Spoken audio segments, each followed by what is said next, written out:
Hello everybody, you're all very welcome to today's presentation entitled Belvedere Through the Archives. Today I would like to introduce you to the College Archive and explain its mission. Alicia, Conley, the school's new archivist, will tell you more about the nature of archival work, inform you as to what goes on here in the repository and promote the collections being housed there. In addition, you will get a virtual glimpse of a small selection of the archival material here in the repository. Material that maybe could be of personal use to you, that is of use not just to history teachers, but to many other subject teachers and staff here in the college. You might be asking the question, what exactly is an archive and why is Belvedere College interested in having one? Our archive is a collection of historical records relating to Belvedere College, showing the function of the school throughout its nearly 200-year existence. It contains primary source material. This material is collected, preserved, and then shared in support of engaged teaching, active student learning, promotion within the wider Belvedere community, and access for scholarly and community research.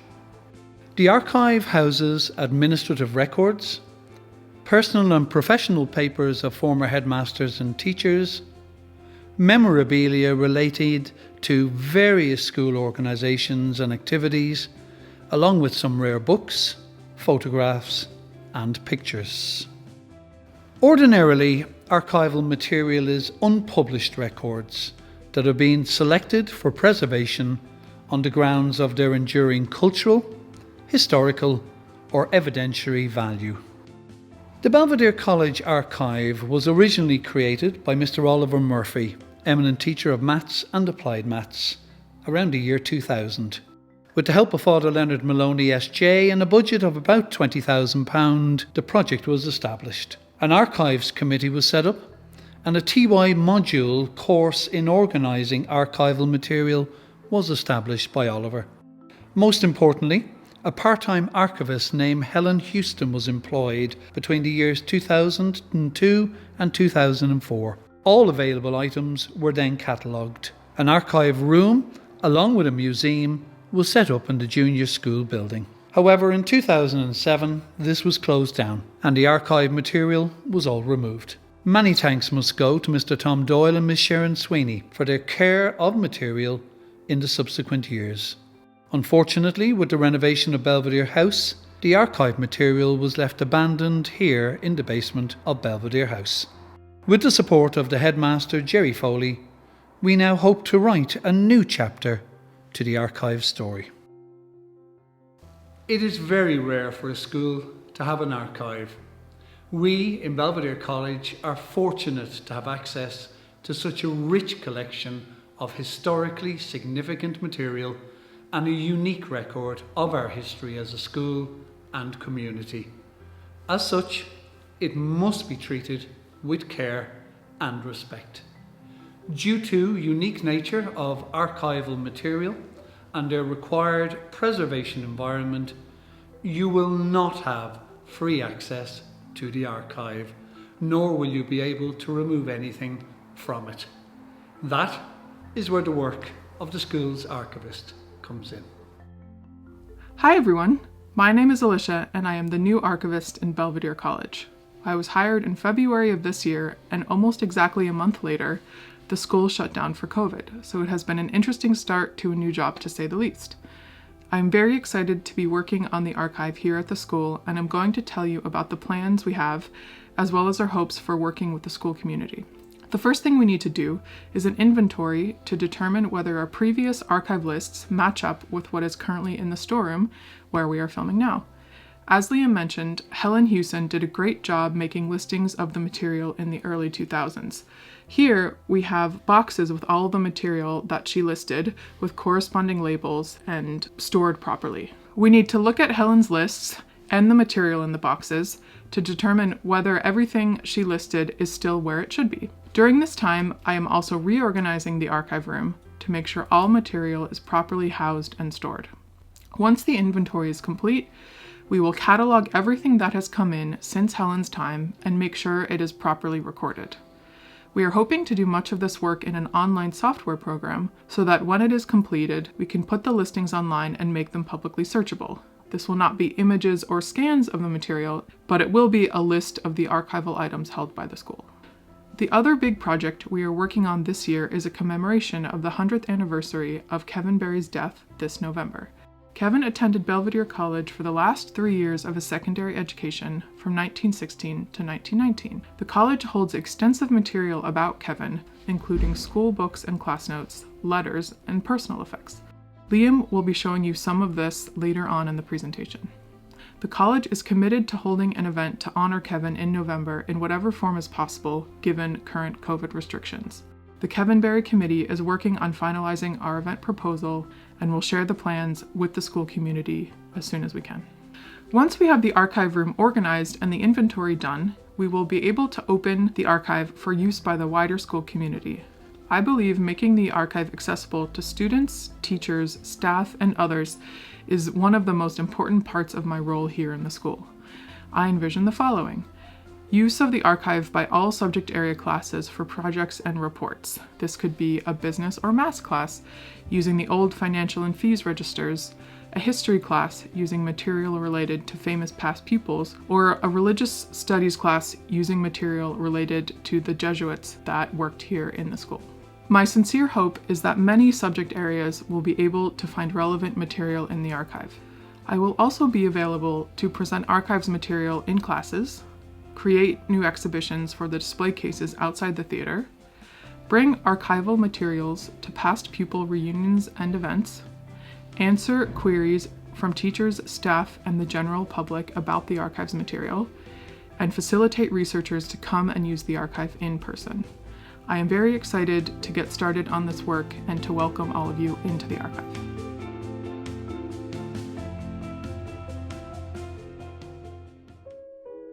Okay, so I am going to take you through some of the extensive items that we have in our collection in the archive.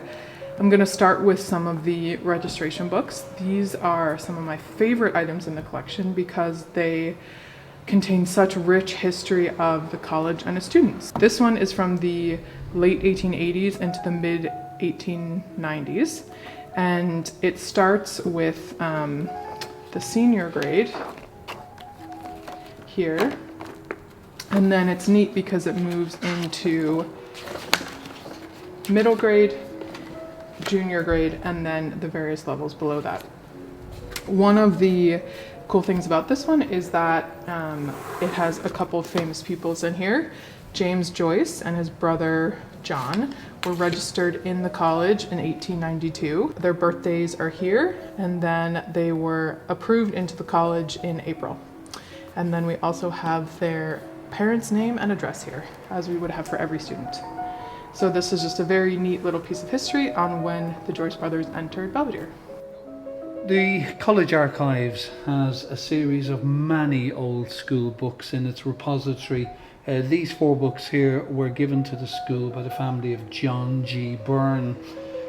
Of personal interest to me is this Irish book here entitled Léhorí Scoile, and it's written in the beautiful old Gaelic type or script, classic Gaelic as it's known, and the lenition is marked also by placing a dot on the consonant preceding. It's a beautiful old Irish.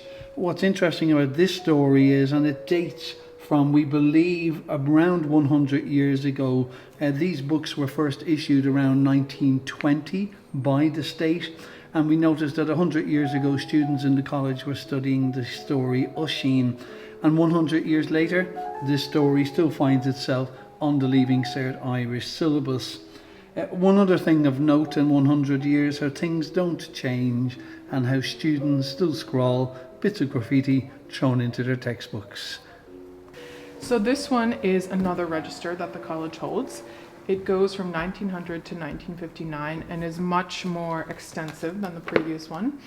It contains a full list of every student that entered the school in each of those years. So the first student that I'm going to point out is Harry Clark. He is right here. He's under Henry Clark. He entered the school in September 1990, also with his brother Walter. And the address is listed as his father's business, which was stained glass. So Harry took after his father in his profession. The second entry we have here is another very famous Belvederian, Kevin Barry. He entered the school in 1916, and he's listed here as Kevin Gerard Barry, his birthday, his previous school, and then his mother's address in Dublin. And the final one in this book is Tony O'Reilly. He would have entered the school in 1942 at the tender age of 6. He was born in 1936 and was residing on Griffith Avenue at the time. So this book contains hundreds, if not thousands, of other names of pupils, but I just wanted to highlight those 3 for you today.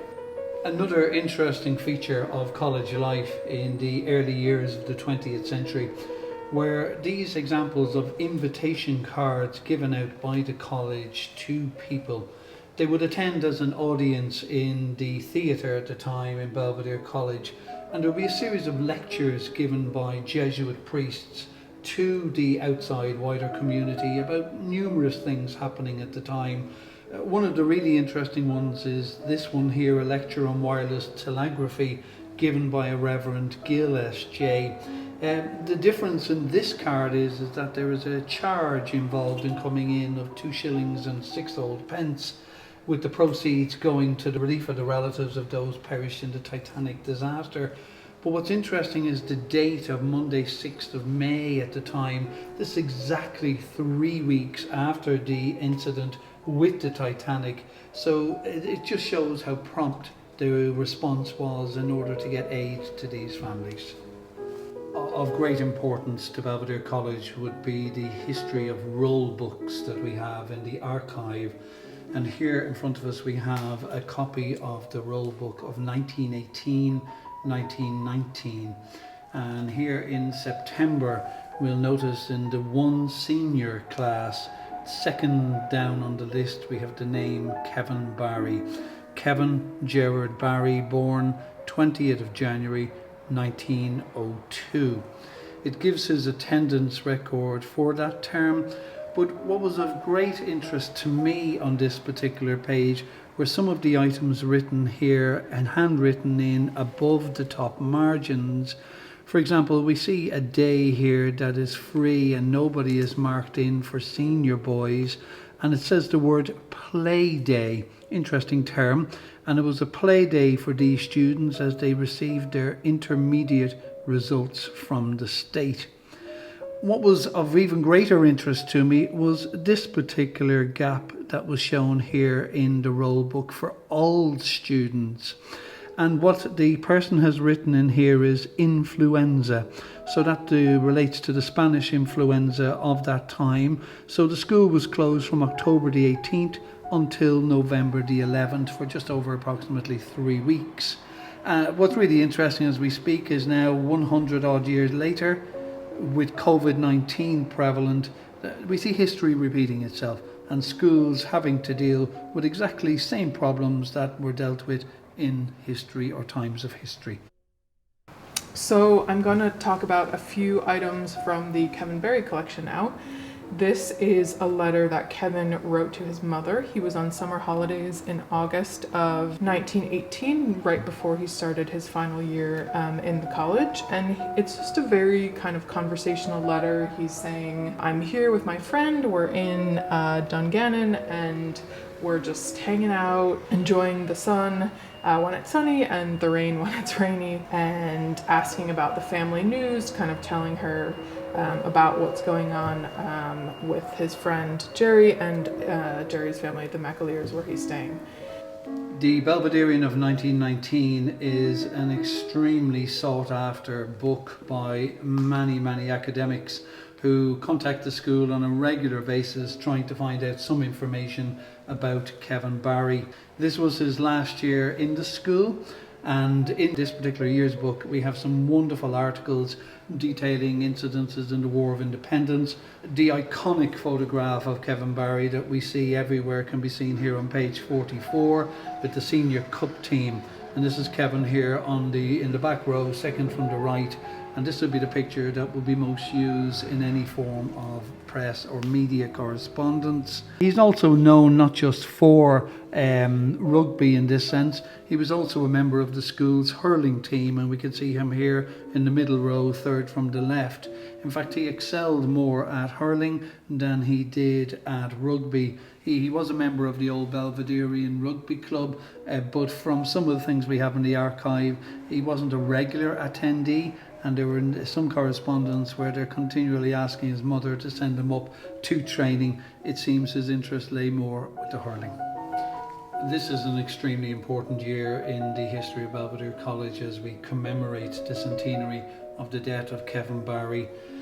One of the interesting archives that we've been given here from the school are academic records of different students.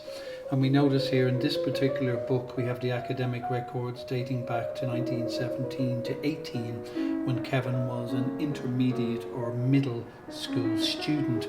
We see him here second on the list, and the school subjects that he studied at the time were English, French, arithmetic, Latin, Irish, science and algebra. We don't have a mark for geography and history. They've been removed for some reason. His academic record is quite good. We note that he comes third amongst his peer group with a total marks of 386. Although there are weaknesses to be seen in French, but he excels very much so in science, as he goes on to do later or take on a degree in medicine, and he's quite proficient also at Latin in these records. As Kevin moves into senior year, we notice that records are kept, beautiful handwriting. Whatever Jesuit priest is keeping these records, they're kept immaculate on a monthly basis, and we see Kevin again here at the top of the list, and again number of his school subjects that he's taking. As these are monthly tests, not all subjects seem to have results included for them. And here we have a copy of Kevin's report card that is sent home to his mother for his Christmas exams of 1918 in his last year here in Belvedere College. We have the class that he's in, one senior, the date of issue, and again all of his subjects that are listed here. The same ones as before. We notice he was absent here, however, for his religious knowledge exam, but some of his marks vary in different exams that he takes. He's now fourth in the class in his final year. One interesting piece is the little clip at the bottom that can be torn off, and that is to be sent back from parents or guardians back to the school, telling the amount of time that that student gives to study at home each night, and a very interesting one of the time, what attention that student pays to religious duties and any remarks that the mother wishes to make. It's noted that the rector is available at home to see any parents each day of the week during a 2-hour midday period from 11 to 1, and then very similar to today, parents sign these report cards and they're sent back to the school. These are two more letters from the Kevin Barry collection. The first is dated the 1st of November 1920 and the second is dated the 3rd of November 1920. Both were written by Canon Waters, who was the chaplain at Mountjoy Prison at the time of Kevin's death. They are addressed to Kevin's mother, Mrs. Mary Barry. This one, the 1st of November, describes the last couple days of Kevin's life. So Canon Waters was with Kevin in the couple hours before his death and is telling Mrs. Barry about walking with Kevin to the scaffold and what Kevin was saying and how Kevin was feeling at the time. And the second one, the November 3rd one, is written about Kevin's funeral. So after he was hanged, it's about his burial in the prison grounds. Mrs. Barry would not have been allowed to be there for either of these events, and so she has to learn about what happened through these letters from Canon Waters. And we are very thankful to have these in the collection, as they are very evocative of the time and what it would have been like to be there on the day. This is a copy of one of Kevin Barry's notebooks, primarily a history notebook. And as a history teacher, this is a real interest to myself. It has a fondness for Wild West, sheriffs and guns. That's prevalent on the front and on the back cover of this copybook. But inside it shows a real depth of knowledge that Kevin has, of wide-ranging knowledge and interest of both Irish and especially European history at the time and the First World War. As I turn the first page, we'll see Kaiser Wilhelm II, known appropriately to Kevin as Bill. He has a real fascination for this guy. He has pictures that are cut out from magazines nearly on every single page within this book. He has a fascination for the Central Powers in the First World War, Franz Joseph of Austria and the Ottoman Empire also. And they seem very, very prevalent as we go through each of the different pages. We notice on this page here there's another reference to German armed forces and Admiral von Tirpitz, the German Grand Admiral during the First World War. We also, interesting on other pages, note there is a Sidney Drew here, an American comedian at the time. Craig Kennedy, reference to Craig Kennedy, the novelist of scientific detective, nicknamed the United States Sherlock Holmes at the time. He also has caricatures of Woodrow Wilson, and he goes on and talks about some Irish historical figures as well in the book. So each page is littered with lots of historical characters at the time. Sexton Blake here, a detective in the British comic strip series at the time. And then within the Irish history, a fondness for Roger Casement and his arrest and trial here back in 1916.